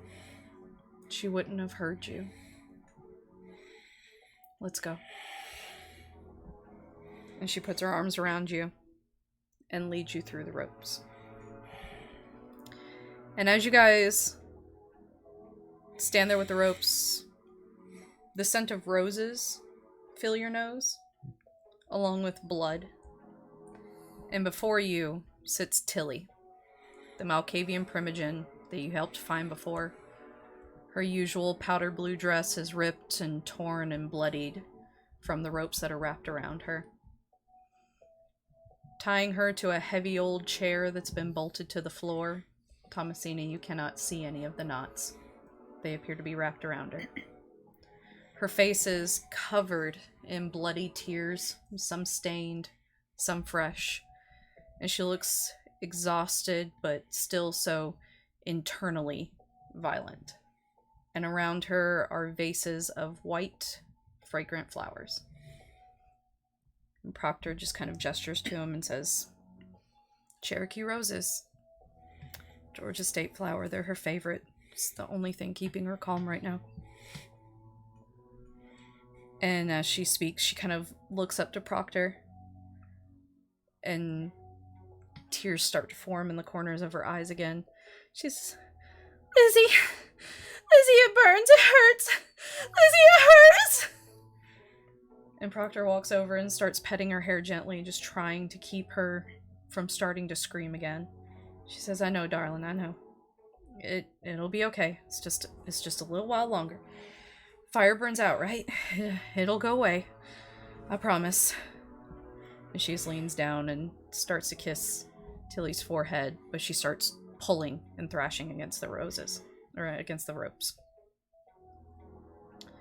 She turns around and says, how much connection have you all had with Malkavians? I've known a few. None. None. Thomasina? None. Not enough. You know. Yeah. They can do this thing. This thing that where they can see through others. Their eyes, their senses, feel what they feel. It's this connection that they all have. And as Proctor keeps talking, Tilly's screaming is starting to slow, but it's starting to turn into a cry. She just keeps going, Kathrine, Kathrine, Kathrine, Kathrine, I'm so sorry. I'm so sorry, Kathrine. I had heard a rumor, but nothing had been confirmed. Tilly saw what you all did. She saw it as if she was Kathrine. And she saw it, and she felt it. She felt every agonizing second of it. Laying on the ground in the Primogen Council screaming. And she's still suffering. Because of all of you. Especially you, Anton, and Cyrus. And Tilly finally looks up at the mention of names that she recognizes. And she starts trying to back away in the chair and trying to flail backwards, but the chair is bolted pretty tightly. And she can't. She says, Tilly, stop. You know you can't leave, darling. You gotta stay here. It keeps you safe. And Tilly looks up and just starts crying again. She goes, it's hot. Everything's so hot. It burns. Make it stop. She says, in time, baby, in time. Look, I brought you all these beautiful flowers. Look, it's your favorite. The burning will stop soon. It will. I'm sorry, baby. They're just children. They don't know any better. They didn't know, okay? They didn't know. Isn't that right? I never knew. I sure as hell didn't. It's just fire. It's so much fire. Make them leave. Make them leave. She says, yes, I'm sorry, honey. I'll bring lunch down soon. And Proctor again tries to pull you all close together and lead you all through with her arms as wide around all of you as she can to try and get you all out in one go. I can barely move. And she gets you guys to the stairs and goes back upstairs with you and just flops onto her chair. She said, it's been like this since then. This is why I wanted you all to come here. Not just because of this situation, but because your actions will affect far more than just yourselves.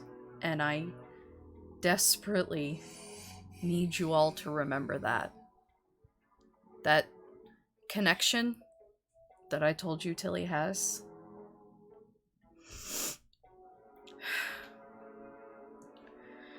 Yeah, well, it's worse when it's your own childer.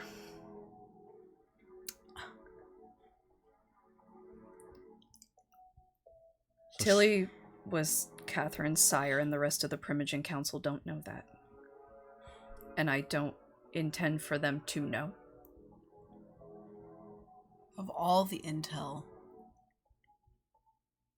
you said you didn't have,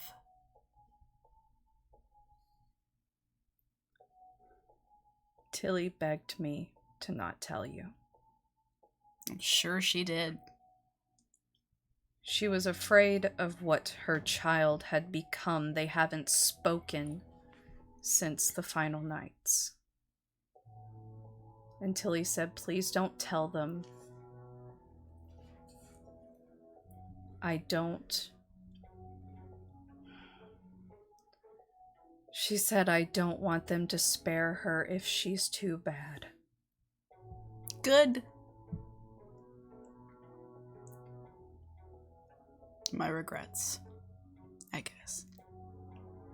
That woman is far better than what she just got put through. She just had to burn along with her child. So do you all now have comprehension for the ripple effect your actions can have without you knowing it? We trusted you, and you can get on your high horse all you want about misleading information or lacking information. Sometimes we're not going to know, and sometimes you might encounter someone in the wild and we have no idea, and we didn't send you that way, and it is for us to trust you guys to be able to make this decision. And we need to know that you can consider all possibilities like this.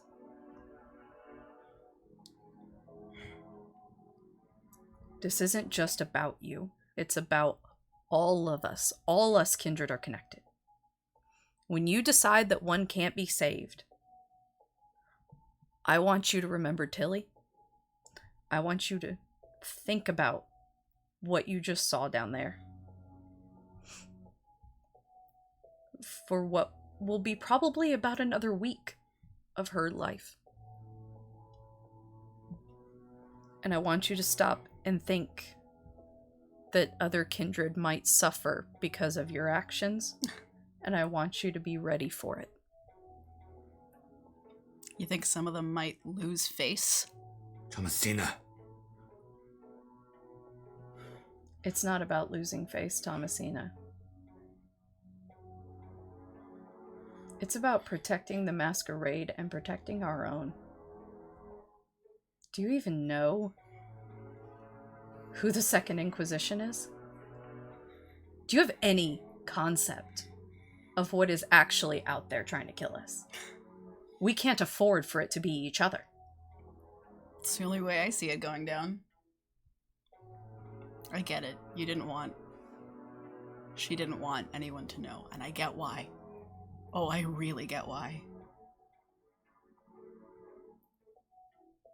We have a lot of work to do. I'm so very happy that you trust us so much. I really wish that went both ways. I understand. I don't expect for any of you to trust anyone on this council after this. Because it doesn't matter if you trust us from here on out. It doesn't matter. We just need to trust you. Because, to be perfectly honest, Thomasina, your tongue has been well noted among the entire council. There is a hierarchy of respect for a reason. The only person who needs to trust anyone is us trusting you. So despite your glib tongue, we still trust you. And we trust Anton. And we trust Aaron. And we trust Mel. Cyrus is for hire. You 4 were offered by your Primogen and then trusted by the rest of the council to do this. And I don't care if you don't like me. I don't care if you don't trust me. I care that I trust you to take care of others.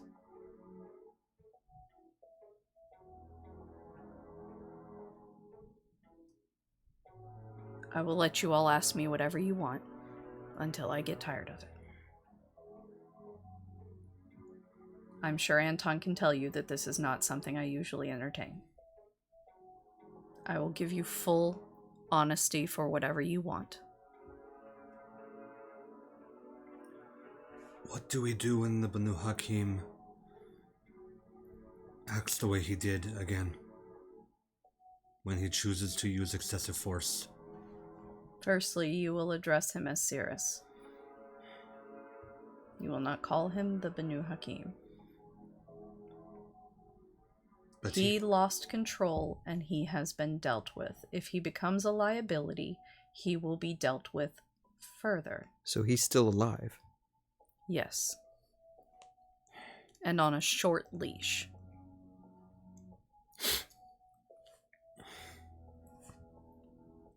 We don't have authority here right now, not any that can properly care for a city. The best we have is what we can pay for, and for those of you that are still too young, per the Convention of Thorns, he didn't do anything wrong. There are agreements in place that are older than any of you, and he abided by them, whether we like it or not.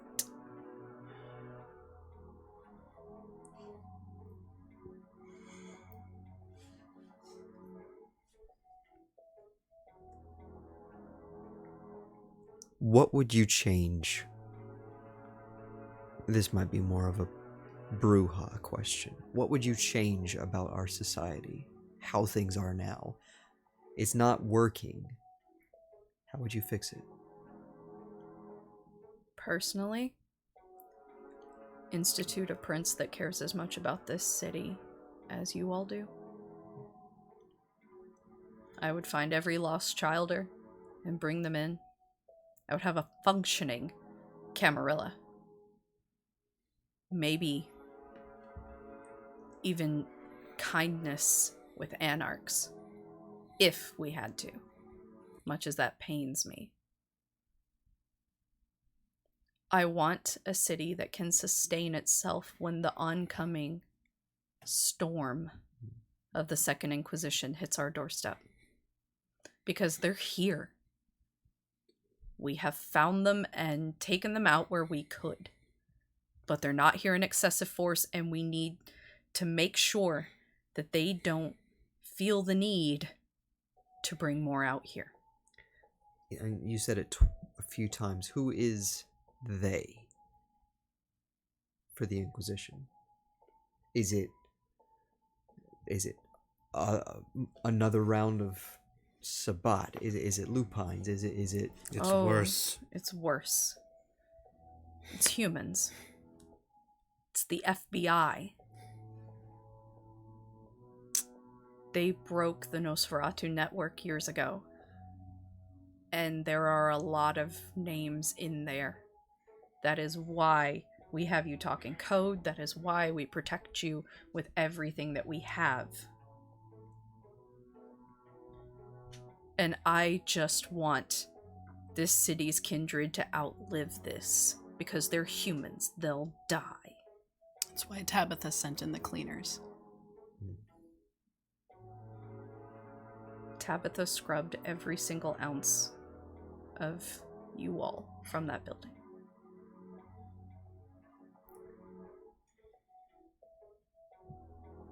What can you give us to help us make our job better? I just did by taking you downstairs. The entire council thought it was too extreme to show you all. They didn't want to hurt you guys further than how they already intended to yell at you. But I feel that the beast inside of us constantly causes us to forget that there is still some kind of a soul within everyone. And that soul should be motivating. Mel, you're being quite quiet. I understand that this was not your doing, and I understand from Falcon that you are putting a lot on yourself because of this. And I will agree with both you and her. Yes, you should have been there. But,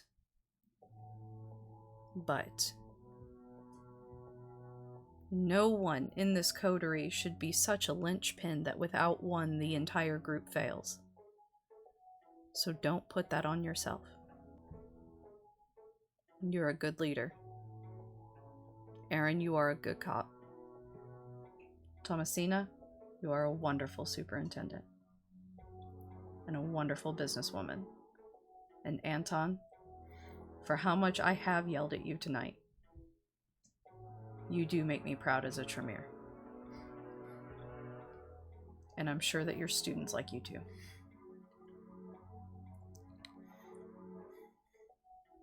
What can we do to help Tilly? It's going to take her until the connection dies off. She's going to be feeling this for a while. I give it a week to be on the safe side. And it might be a couple more before she wants to see you all. But she's also Tilly, and she forgives instantly sometimes. Just don't worry about her right now.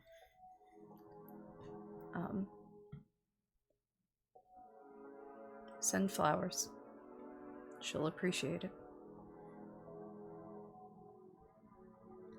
Either way, tell her I'm sorry. I will. Me as well. Will do. I know just the flowers. Okay. Anton. Could I please have a moment, the three of you, with Proctor? Certainly. We will exit the kitchen, which is where we were, Yeah. I believe. That was where the basement opens Yeah. up to. And we'll go back into the living room and let them... I'm gonna actually call. I'll meet you outside, please. Okay. So I'll grab my stuff and quietly and silently head to the porch. Okay. Everyone else heading to the porch? Yeah. Yes. Okay.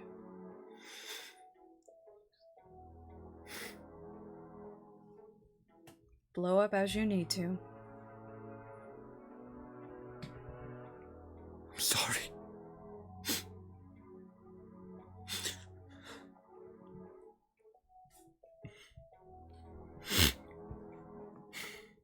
I know.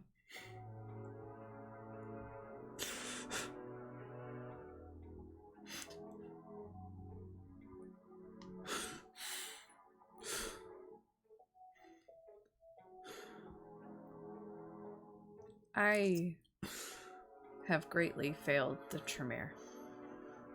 Not just you. This is on me too.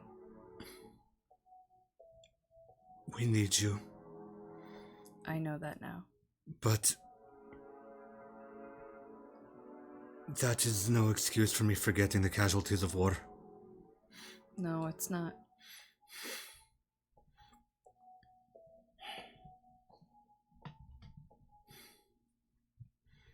Of all people, I should have possibly had trust in you to tell you what Kathrine was.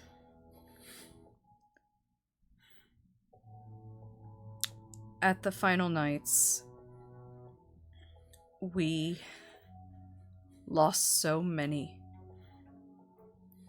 And when we formed the Primogen Council again, there were barely enough numbers to have one of every clan. Tilly only came with me as my partner, but she was the only Malkavian that showed up. I didn't want this job. I didn't want to be mother hen to a bunch of magic users that didn't know their head from their ass. And I didn't want to have to look at all of you and remember the decimation of our clan. But that's no excuse anymore. And for that, I do apologize to you. I can't promise to be a present or good Primogen, but I will promise to be better than I have been. You're still better than Hannah. We don't use that name in this house. Good. Is flowers all that I can do? That's all she's gonna want. She knows what happened. She knows intimately how this all went down more than any of the rest of us. And all she asked me to do was have you all leave. She could have asked me to kill you, and you know I would have considered it. But all she wanted was for you to leave, so that means you need to give her time. The Malkavian prince kept things so secretive. As they typically do. You know that I have the books. I do. There's nothing in there on this.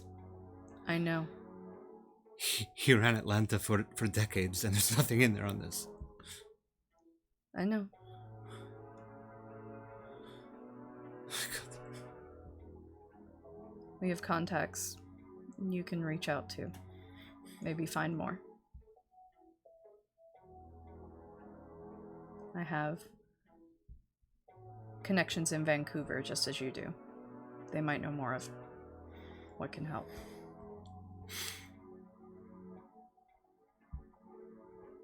Flowers. Yep. That's what she likes.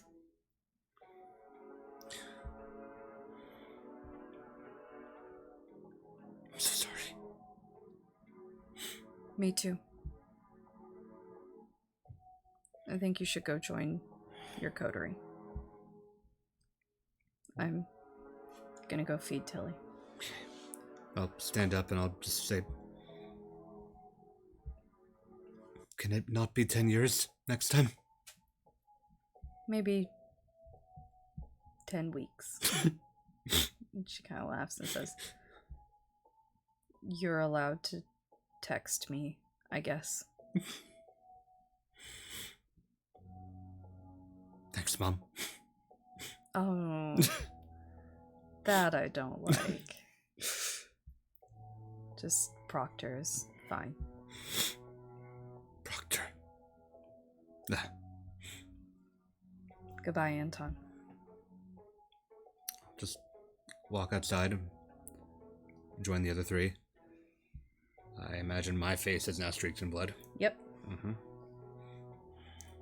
I'm sitting in a rocking chair on the front porch, as isolated away from everybody else as possible. I'm on another chair, and I am in the process of ordering a bouquet of blue candlelight delphinium with sprigs of rosemary. Anton, are you okay? I would very much like to go home now, if you don't mind. I was saving this for Cyrus. I got him a new scarf, No, but I think you could use it better. no, he'll like it. It is a CVS receipt. I think you would get much better use It'll keep you so warm. out of this than he would. Just don't tell him.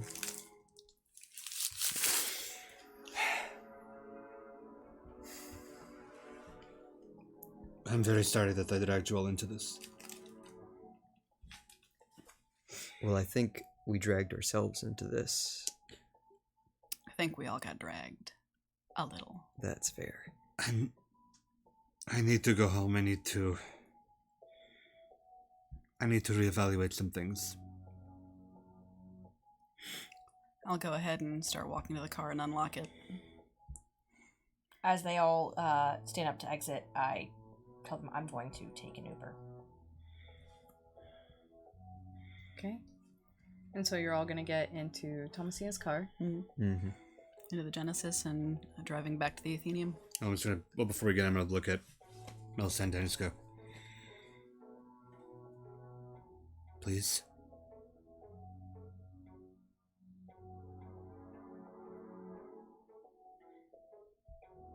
Okay. And I will quietly comply, but I will sit in the back seat, silent. I will not speak to anybody. I will not look at them. Because one of my tenants has been broken.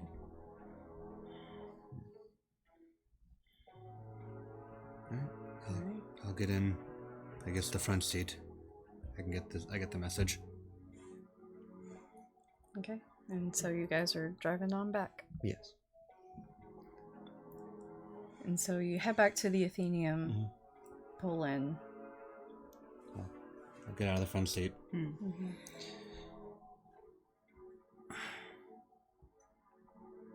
I'll close the door. I'll start to walk, but I'll stop. I'll knock on Aaron's window.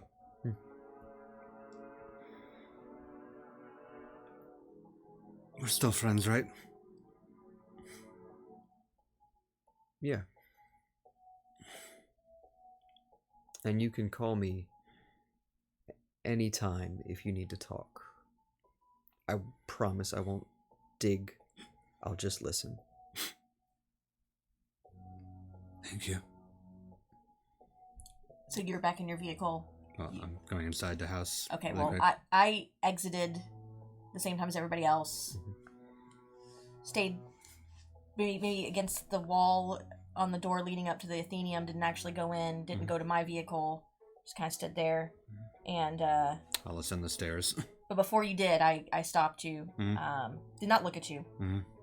But I said, give Hex a little extra attention. I think she could use it.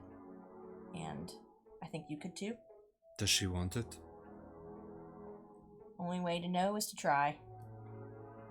And I will very painfully for myself and yet somewhat friendly clap you on the back and head to my Prius.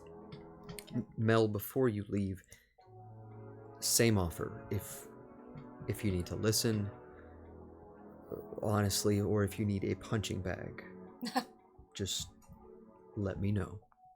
You're a good kid, Aaron, but this is a little more than I think I could put on you. So. And then before Aaron heads out and going to reach in my purse, I'm gonna hand him 400 in cash. And I'm gonna say, keep your head low till we get a new laser pointer. This is... Head low. New laser pointer. I'm going to go inside. I'll lock my top door. Just gonna walk downstairs. I don't even know if she's down there. She is. And she pauses her game and turns around, just kind of looks at you expectantly. Doesn't say anything. She can see your face. You went? I went. And she just kind of gets up and comes over and puts her arms around you. I'm just gonna lean full into her. And she She's towering over you, but she just pats your head. She goes, "Next time you're this stupid, I'll stop talking to you for real." I don't think I could bear it. Yeah, me neither. So, don't be stupid again. Tilly's good people, and there's probably other good people out there, too. We're not all assholes. Just me. And me. That's why I hang out with you.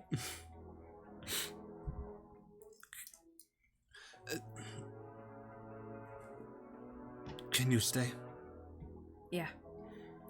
I'll stay, big guy. I'm going to sit on the couch.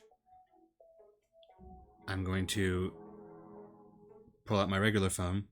I'm going to text Dr. Carter and request a substitute for the next, for the rest of the week. Okay. And I'm going to go to 1-800-Flowers, and I'm going to set up for, let's say, the next 2 weeks, a daily delivery of the closest thing they have to Cherokee Roses. Okay. Those are pretty easy for them to find. And I'm whatever it takes to make a daily, whether I have to do 14 different orders or just a recurring one. They do have an option, I believe, for you to set up a recurring one. Whatever it takes. Okay. And I am then going to take both of my phones and I'm going to just slide them on the floor into the shelves. Okay. And Hex kind of watches you do this and just hands you over a controller. Just kind of holds it out to you and says, "Come on. Shooting some brightly colored people will make you feel better." If it's all the same to you, I don't think I want to shoot anybody just yet. Okay, your loss. But I'll watch you. You can use the big hammer. I'll join in a bit. Okay. And when she sits, I'm just going to lay my head down in her lap and just watch the screen and zone out. She occasionally just kind of puts the controller on your head for a little bit until it rumbles, and then she's like, "Oh shit," and picks it back up. And you play games into the night until it's time to go to sleep. And that is where we will leave off for this week. Thank you all so much for joining us for a pretty emotionally intense night. We will see you guys next week with a special guest.